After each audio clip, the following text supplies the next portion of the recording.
Habari za saizi Mr. Basi. Jelezi chapchapu, unaitwa nani? Unatokea wapi na unataka nini? Nimesikia kuna nafasi za kazi kwa watu wenye vipaji vya muziki. Mimi hapa naitwa Lauzara, ni aka Kipara Mjeda. Nimekuja hapa kufanya interview kutafuta nafasi ya kazi. Hey, kweli usiposta ajabu ya Muzo utaona afira wangu. Umeenda wazimu. Na? Umeenda wazimu wewe. Nikokotee mawe. Taandika hapa. Furumua. Kweli kwa muonekano wako huu, si utatuimbia kwaya wewe? We nipe nafasi moja tu. Give me only one chance. I just show you how the way of music is. Ngoja tustafute laana.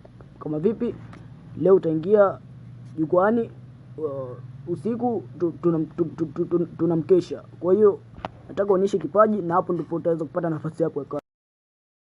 Naruka na spiriti, ongeza chupi. Sema tena. Spiriti na nyuka ina kazi gani? Spiriti na manjuka inawasha kama spiriti. Spiriti na nini mdara unaua tena? Spiriti na nyuka ina kazi gani? Spiriti na manjuka inawasha kama spiriti. Au turuke na hip hop wewe. Kika baridi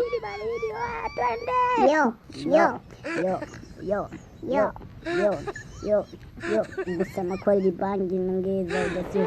Kama ujasoma unajikuta unakini.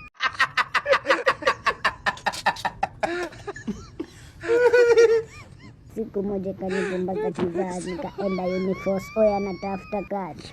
Nakumbuka nikichapa nichezea lepe stika nikajikuta mesiwahi kutembea. Kipiga pafu kwanza wewe haijichanganya, kipiga pafu pili najikuta mambo fulani.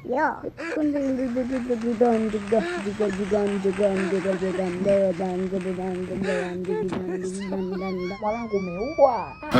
Enzi zangu. Kipindi hicho nilikuwa sana kwenye masteji kama hivyo, nilikuwa naua. Hakuna ashindwe. Sema wewe hapo kazi umepata, lakini jitahidi ule malimao ulemishe sauti. Huwezi kupinga namna hiyo, pumbavu sana wewe. Mamae utalipa.